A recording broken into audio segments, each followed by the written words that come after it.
All right, what's up, people? Another episode. Talk to my people. I want to give a huge shout out. One of my cool friends from the Twitter sphere dropped this book off to me. I'm gonna take a chance to go read it. Some new reading material. I always like when people send me shit. So if you ever want to send me a book, please send me book recommendations. I enjoy them. I like new knowledge. I like to see what other people's new vantage points. But this brings me to my next topic. This topic is about how schools have fucked up kids. Schools have really fucked up kids. Like, I want to tell the young people, it's not really your fault. Like, you guys have just been led astray through poor education, poor parenting, poor societal values and goals and character and all that other type of shit. Like, it's not all your fault, but it is your fault if you listen to this and you don't change the way you think. That is on you.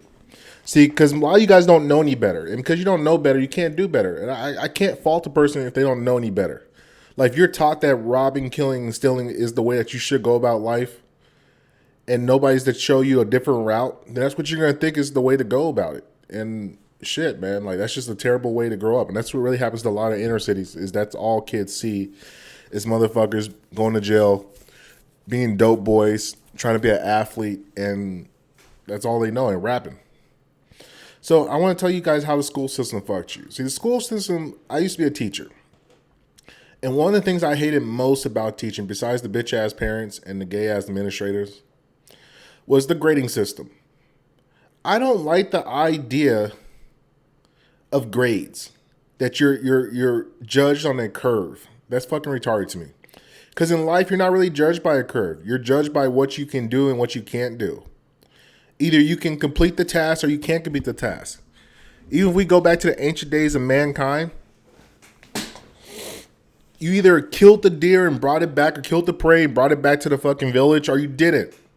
You either built the house or you didn't build the house. All this idea of a grades is a terrible idea. Either it works or it does not work. And that's how reality really works. Either you went outside and ran or you didn't go outside and ran. Either you accomplished your goal or you didn't accomplish your goal. The fuck is all this A, B, C, D, E? Like, why are we going by 90, 80, 70, 60, 50? In reality, if we're talking about like grades, 50% is average. Like, if you look at a bell curve, 50% is on this side, other 50 is on this side. So the threshold is either it works or it does not work. That's how I operate. That's how a killer operates. It's by binary. And see, where we fucked a lot of kids is they have this idea that things are judged by a grade. And I don't like grades. See, when I was a teacher and they got mad at me for this, but I'm like, either the class should be either pass or fail. I don't understand all this shit that's like fucking, you get these grades, because then that creates a superiority complex, which doesn't make any sense. Either I graduate college and high school or whatever, master's or PhD, either I graduate or I don't fucking graduate. The fuck are we talking about? Either you got the answer right or you didn't get the answer right. Either you passed enough to get the correct score you need to go, or you don't. Like, for example, if you're going to take the Network Plus or the Security Plus for cybersecurity or anything like that, it's pass or fail. They don't give a fuck what your score is. They don't even ask about the score. They just like, okay, is it pass or is it fail? And so when you add this thing of like a grading system, what it does is it creates an emotional like mindset. And you don't think in terms of passing or failing. And so that doesn't help people, because it's like, if you're a smart kid and you look at like just purely from objective, my goal as the objective is I want to graduate. I want to get the job done. So do I get the job done? I don't give a fuck if it's a C minus or an A plus. It doesn't make a difference. I get the credits for it. I graduate. I get to leave this fucking gay ass school. And that's how life kind of works. Like, this is really why I've been loving the trades, because it's either I did the job correctly or I did not do the job correctly. I don't have to sit around and just guess like, oh, was it just good enough or was it bad enough? No, it's like either it was held up to the standard by which it was judged to be considered passing, or it's not. And that's why I want kids to start thinking like, start thinking in terms of passing and failing. Because that way, if you don't have a gay grading system, it's like I don't have to worry about like, am I better than Sally? Because Sally got a 91% and I only got an 85. No, Sally's no better than you. She just got a couple answers correct. Good job for Sally. But at the end of the day, you guys both passed this class. So why the fuck do I give a shit? And that's what's gay about college. They raise people to be in this feminine emotional mindset where you grade things on a grade curve. Fuck things on a grade curve. I look at everything as objectives, and I use the grading system or the grade scale to get what I want. And I basically play on the mechanism of that, where I can kind of do a little bit of counting.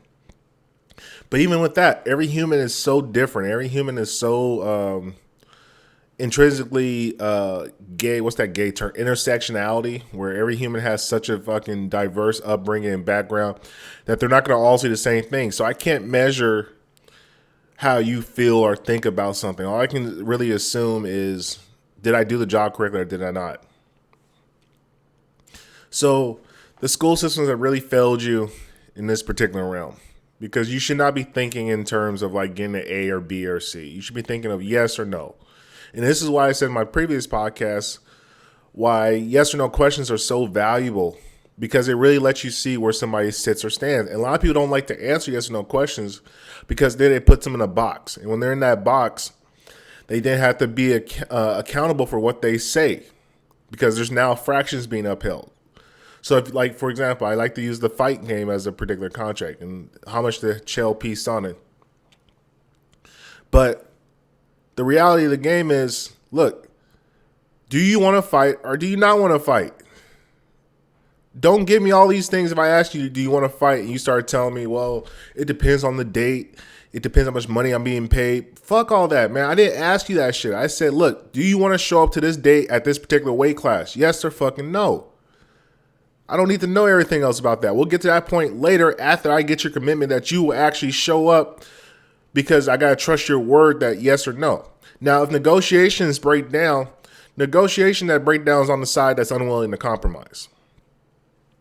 So, like, for instance, like a lot of fighters will do this to get themselves out of a fight. They'll price themselves out of a fight. I'll not find that guy. That guy's, his ranking's not high enough. What the fuck his ranking got to do with anything? Either you want to fight or you don't want to fight. Like Chael Sonnen said, one of the greatest things, you take the fights that you can get when you can get them, and you show up. He said, I don't give a goddamn who shows up in the 3 times a year that I got to go to work and fight. All I know is I'm showing up on these dates. You guys make sure you find the other person. And you know what? People love people who work like that.